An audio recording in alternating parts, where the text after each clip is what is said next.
Ahojte, moji malí objavitelia a zvedavé veveričky. Som Kristína a dnes vás vezmem na dobrodružstvo, aké ste ešte nezažili.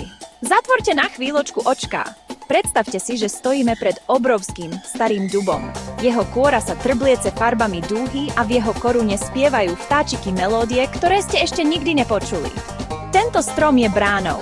Bránou do čarovného lesa, kde slová ožívajú a myšlienky sa menia na skutočnosť. Nie je to len taký obyčajný les. Je to les kódu, miesto, kde sa rodí digitálna mágia. A viete, čo je na tom najlepšie? Vy všetci máte kľúčik od tejto brány ukrytý vo svojej hlavičke. Ste pripravení ho spoločne nájsť a odomknúť dvere do sveta fantázie? Naša cesta sa práve začína. A viete, kto bude našim hlavným sprievodcom v tomto čarovnom lese? Bude to jeden veľmi múdry a priateľský hadík. Tento hadík sa volá Python.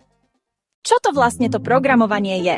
Predstavte si, že chcete svoju kamarátku poprosiť, aby vám podala červenú pastelku. Poviete jej: prosím, podaj mi červenú pastelku, ona vám rozumie a podávam ju. Ale čo taký počítač, tablet alebo telefón? Ten našej reči nerozumie.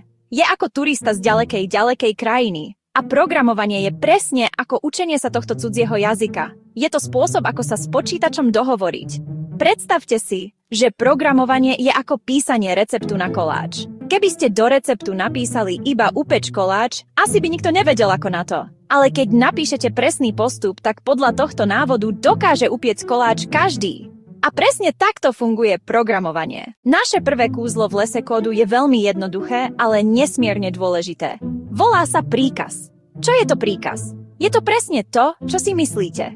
Je to jasný pokyn, ktorý niekomu dáme, a presne takéto príkazy dávame aj počítaču. Musia byť však veľmi presné. V reči nášho hadíka Pythona existuje jeden veľmi známy a užitočný príkaz. Je to príkaz print. Toto anglické slovíčko znamená tlač alebo vypíš. Predstavte si, že chceme, aby počítač pozdravil celý svet. V jazyku Python by sme napísali toto jednoduché kúzlo. Print. Ahoj svet! A ako náhle by sme toto kúzlo vyslovili, teda napísali do počítača a spustili, na obrazovke by sa okamžite objavil nápis Ahoj svet! Predstavte si, že ste v lese kódu našli krásny, trblietavý kamienok. Chcete si ho odložiť, aby ste ho nestratili. Čo urobíte? No predsa ho vložíte do nejakej škatulky alebo do vrecka však. A aby ste vedeli, čo v ktorej škatulke máte, napíšete na ňu nálepku. A presne takto fungujú v programovaní premenné. Premenná je ako taká čarovná škatulka, do ktorej si môžeme odložiť nejakú informáciu. Napríklad, ak si chceme zapamätať, koľko máme rokov, môžeme si vytvoriť škatulku s menom vek a vložiť do nej naše číslo. Ak máte 8 rokov, napíšete vek rala 8. Predstavte si, že píšeme program, ktorý bude počítať jablčka. Môžeme si vytvoriť premennú počet jablkrala 5. Potom, keď nám maminka jedno jablčko zoberie, stačí zmeniť obsah našej škatulky. A čo je najlepšie, môžeme obsah škatulky kedykoľvek použiť. Napríklad s našim prvým kúzlom print. Detičky, boli ste už niekedy na kolotoči? Nasadnete. Kolotoč sa roztočí a krútite sa stále dookola a dookola, až kým ho nezastavia. A presne takýto kolotoč máme aj v našom čarovnom lese kódu. V programovaní sa mu hovorí cyklus. Cyklus je spôsob, ako povedať počítaču, aby nejakú činnosť opakoval viackrát za sebou, bez toho, aby sme mu to museli za každým písať znova. Našťastie, náš kamarát hadík Python pozná kúzlo, ktoré to urobí za nás. Je to kúzlo, ktorému sa hovorí for cyklus. Ak by sme chceli vypísať čísla od 1 do 5, mohli by sme použiť takýto cyklus. Počítač si postupne vezme každé číslo a vypíše ho.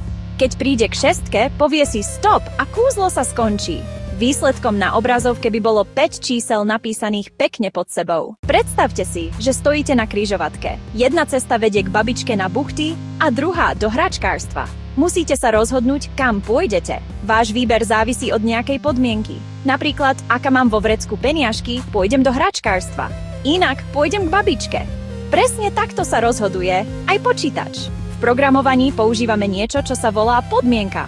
V reči hadíka Pythona na to máme čarovné slovíčka if a else. Slovíčko if znamená ak a slovíčko else znamená inak.